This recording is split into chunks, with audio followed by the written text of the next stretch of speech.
Shalom. Tema firman Tuhan hari ini adalah makna kenaikan Tuhan Yesus ke surga. Makna kenaikan Tuhan Yesus ke surga. Hari Kamis kemarin kita memperingati hari kenaikan Tuhan Yesus ke surga. 40 hari setelah kebangkitannya, Tuhan Yesus dan murid-muridnya pergi ke Bukit Zaitun yang ada di dekat Yerusalem. Kemudian Tuhan Yesus meninggalkan murid-muridnya dan naik ke surga. Fakta bahwa Tuhan Yesus naik ke surga dicatat oleh Injil Sinoptis dan Yohanes. Di dalam Yohanes pasal yang ke-16 ayat 28 dituliskan, "Aku datang dari Bapa dan aku datang ke dalam dunia.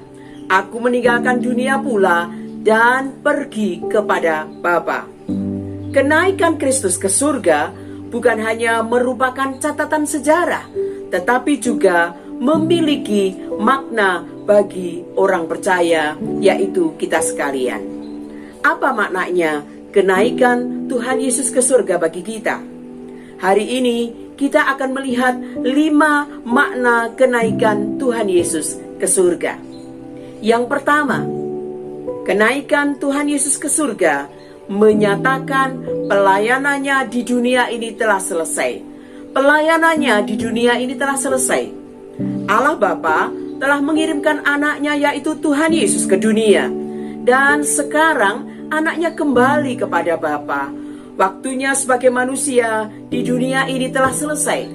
Kenaikan Tuhan Yesus ke surga menyatakan kesuksesan misi dan karyanya di dunia. Semua pekerjaan yang harus dikerjakan oleh Tuhan Yesus telah Dia selesaikan.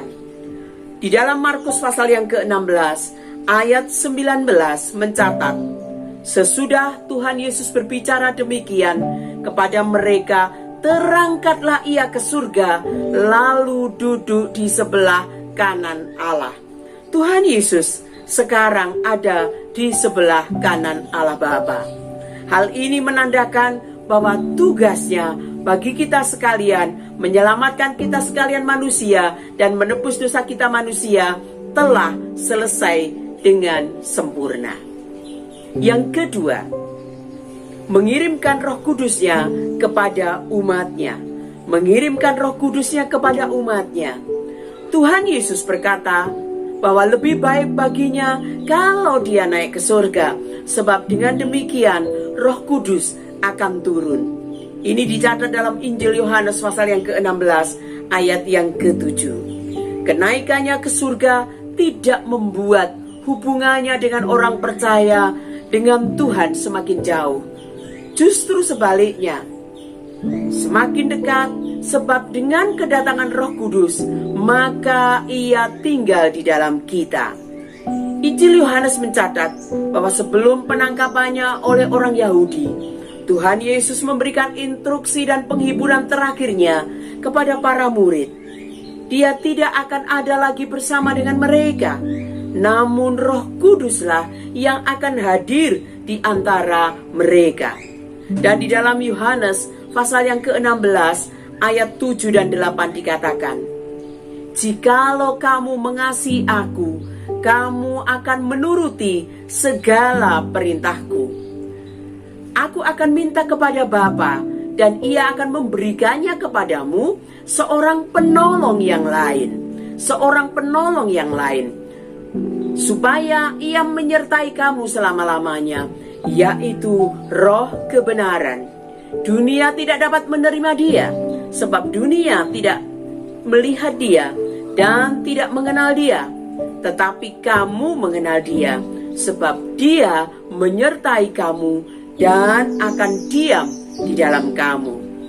Di sini Tuhan Yesus sedang berbicara mengenai Roh Kudus, dan Ia menggambarkannya sebagai seorang penolong yang lain.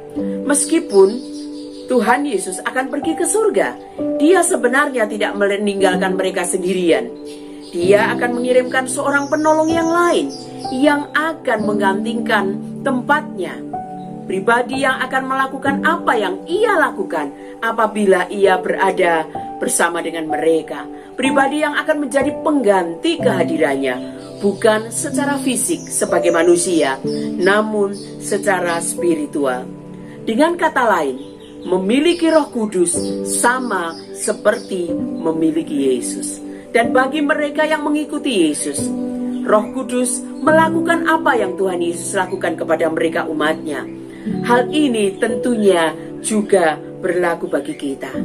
Jika Roh Kudus hadir dalam diri seseorang, maka ia akan menginsyafkannya akan dosa, kebenaran dan penghakiman yang akan datang, sebagaimana tertulis dalam Yohanes 16 ayat 8. Yohanes 14 ayat 26 mengatakan bahwa Roh Kudus mengajarkan dan mengingatkan kita akan apa yang Alkitab katakan kepada kita. Roh Kudus juga akan membantu kita menjalani kehidupan yang berkenan kepada Allah. Dalam Roma pasal yang ke-8 ayat yang ke-13. Roh Kudus membantu kita memiliki pengharapan yang berlimpah-limpah.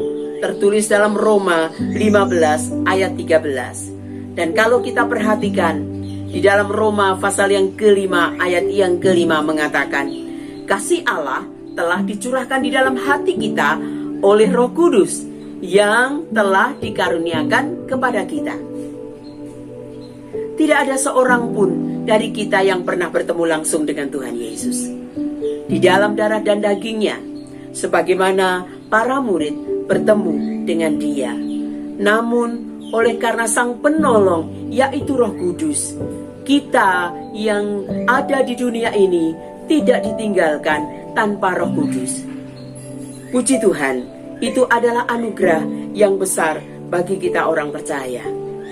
Sekarang kita akan melihat yang nomor 3. Kenaikan Tuhan Yesus ke surga, Dia menjadi imam besar bagi kita. Menjadi imam besar bagi kita.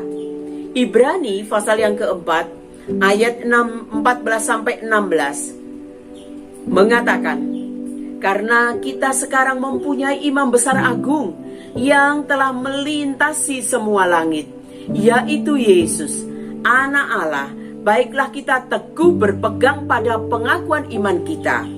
Sebab imam besar yang kita punya bukanlah imam besar yang tidak turut merasakan kelemahan-kelemahan kita. Sebaliknya, sama dengan kita, Ia telah dicobai, hanya tidak berbuat dosa. Sebab itu, marilah kita dengan penuh keberanian menghampiri tahta kasih karunia, supaya kita menerima rahmat dan menemukan kasih karunia untuk mendapatkan pertolongan kita pada waktunya.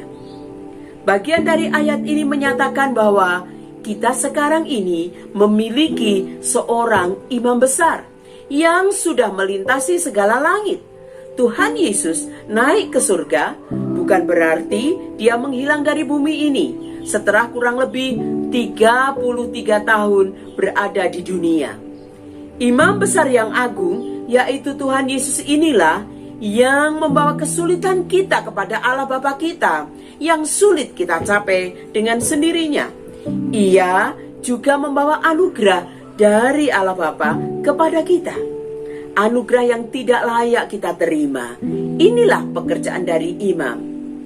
Imam yang berada di antara yang hidup dan yang mati. Imam yang berada di antara yang tidak kelihatan dan yang kelihatan. Imam yang berada di antara Allah dan manusia. Di dalam 1 Timotius pasal yang kedua ayat yang kelima dikatakan bahwa Tuhan Yesus adalah perantara kita dari kekekalan. Tuhan Yesus sudah memiliki relasi dengan Allah Bapa dan Allah Roh Kudus. Mengapa Tuhan Yesus disebut sebagai imam besar kita? Karena Dia mengorbankan dirinya sendiri dan darahnya sendiri. Tercatat dalam Ibrani pasal yang ke-7 ayat 26 dan 27. Orang-orang Lewi mempersembahkan hewan dan darah hewan itu kepada Allah. Namun Tuhan Yesus mempersembahkan dirinya sendiri. Perjamuan kudus yang biasa kita lakukan memperingati dan menyatakan bahwa Yesus mencurahkan darahnya untuk menebus dosa kita. Inilah perbedaan imam yang ada di dalam sejarah orang Yahudi dengan imam besar yang dinyatakan dalam diri Tuhan Yesus bagi gerejanya. Imam-imam yang lain tidak menjadi korban, mereka mempersembahkan korban, namun mereka sendiri bukan korban itu. Tuhan Yesus yang bertindak sebagai imam besar sekaligus korban itu sendiri. Selanjutnya, di dalam Ibrani pasal yang ke-7, ayat yang ke-26, dikatakan bahwa Tuhan Yesus mempunyai tingkatan tertinggi sebagai pengantara untuk berdoa syafaat bagi setiap kita. Di dalam ayat yang ke-27 dan 28, serta dalam pasal yang ke-9 ayat 27 dan 28, disebutkan bahwa Dialah yang menanggung dosa kita dan menjadi perantara yang berdoa syafaat bagi setiap orang yang percaya. Betapa beruntungnya kita, orang yang percaya kepada Tuhan Yesus. Karena dengan kenaikannya ke surga, Tuhan Yesus menjadi imam besar bagi kita. Dialah yang menanggung dosa kita dan yang menjadi perantara, serta Tuhan Yesus sekarang ini berdoa syafaat bagi saudara dan bagi saya. Sekarang kita akan melihat yang keempat. Tuhan Yesus naik ke surga untuk menyediakan tempat bagi umatnya. Di dalam Injil Yohanes pasal yang ke-14, ayat yang ke-2 dan 3 dituliskan, "Di rumah Bapa-Ku banyak tempat tinggal. Jika tidak demikian, tentu Aku mengatakannya kepadamu. Sebab Aku pergi ke situ untuk menyediakan tempat bagimu. Dan apabila Aku telah pergi ke situ dan telah menyediakan tempat bagimu, Aku akan datang kembali dan membawa kamu ke tempatku, supaya ke tempat di mana Aku berada, kamu pun berada." Sebagai orang percaya, kita bersyukur bahwa kematian bukanlah akhir dari hidup kita. Kematian hanyalah cara Allah untuk membawa kita dari dunia yang fana ke surga yang kekal. Kita sekarang berada di dalam pengharapan akan kedatangannya yang kembali, untuk menggenapi yang Ia katakan kepada murid-muridnya. Dia naik ke surga supaya ada tempat bagi kita. Jika hidup yang sementara ini berakhir, Alkitab mengatakan bahwa upah dosa adalah maut. Di dalam Roma pasal yang ke-6 ayat yang ke-23. Alkitab juga mengatakan bahwa satu kali kelak manusia akan meninggal. Di dalam Ibrani pasal yang ke-9 ayat 27. Kematian adalah sesuatu yang pasti. Kita tidak dapat melarikan diri dan mewakilkannya kepada orang lain. Kita harus menghadapinya secara pribadi. Salah satu tafsiran menerjemahkan kata tempat berarti tempat peristirahatan dari kelelahan. Di tempat itu orang percaya tidak lagi merasa duka, kesedihan dan air mata. Tuhan Yesus menjanjikan orang percaya tidak perlu khawatir setelah mengalami kematian. Ia telah menyediakan tempat yang terbaik yang penuh sukacita bersamanya. Di dalam bahasa aslinya, menyiapkan tempat artinya perintis. Seperti pasukan elit Romawi yang bertugas sebagai pengintai atau pasukan pendobrak yang berjalan duluan, mendahului perjalanan dari pasukan yang lain. Demikian juga Tuhan Yesus naik ke surga. Dia yang berjalan duluan, mendahului kita umat Tuhan yang percaya kepadanya. Rumah Bapa artinya sebagai tempat yang berlimpahnya ruang atau tempat keabadian dari tempat tinggal. Surga, tempat yang luas, cukup bagi semua orang percaya.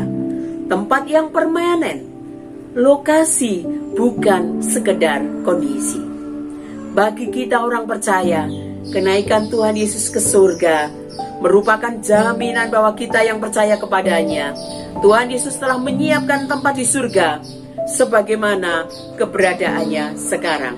Artinya, kita tidak perlu khawatir dan takut terhadap kematian, karena Tuhan yang telah menyediakan tempat bagi kita di surga yang kekal.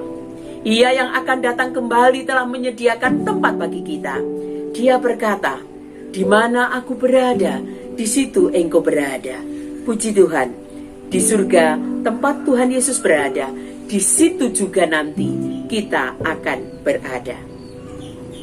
Yang kelima, dia pergi memberi tugas kepada umatnya.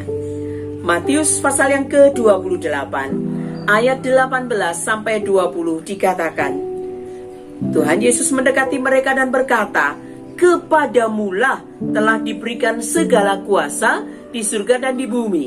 Karena itu pergilah, jadikanlah semua bangsa muridku dan baptislah mereka dalam nama Bapa dan Anak dan Roh Kudus.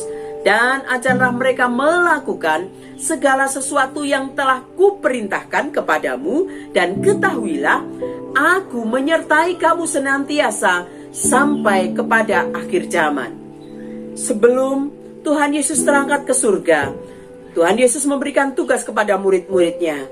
Pesannya adalah, "Pergilah ke seluruh dunia, jadikan segala bangsa muridku. Apa yang aku katakan kepadamu, ajarkanlah mereka, supaya mereka menjalankannya, dan engkau mengabarkan Injil akan kusertai sampai kesudahannya, sampai selama-lamanya." Tuhan Yesus mengutus mereka untuk sebuah misi. Pergi, jadikan segala bangsa murid, baptislah, ajarlah, dan mereka melakukan segala ajaran Tuhan Yesus Kristus. Mereka diutus mengemban tugas yang jangkauannya segala bangsa. Jangka waktunya terus hingga akhir zaman.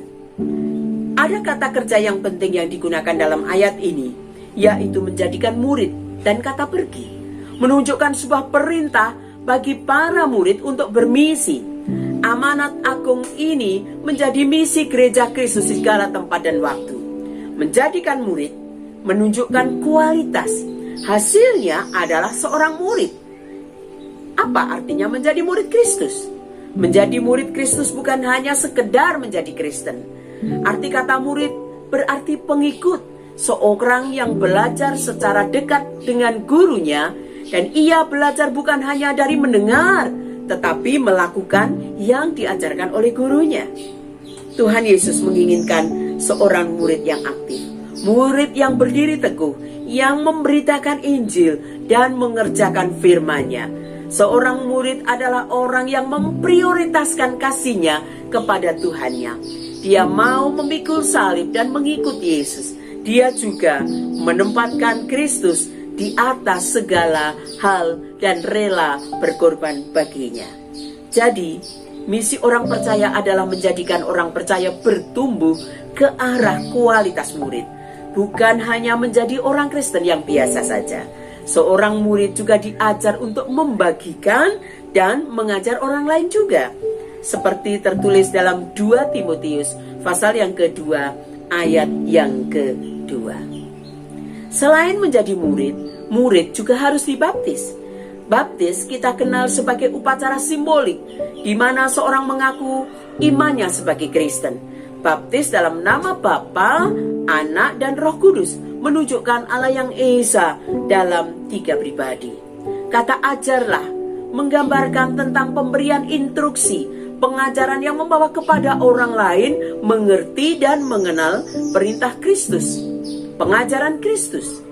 Fokus pengajaran dalam ayat ini adalah melakukan segala sesuatu yang diperintahkan Tuhan Yesus. Ini adalah janji yang agung, bahwa Tuhan Yesus akan menyertai kita sampai pada akhir zaman. Penyertaannya yang terus-menerus dalam segala masa dan segala zaman, hingga zaman berakhir dalam menggenapi janji-janjinya kepada umatnya. Sebagai penutup, dengan mengingat kenaikan Tuhan Yesus ke surga, kita kembali menyadari bahwa Ialah Tuhan yang telah menyelesaikan tugasnya dengan sempurna. Dia juga adalah Tuhan yang memberi Roh Kudus-Nya, sekaligus Dia adalah pendoa syafaat yang mengerti kesengsaraan kita.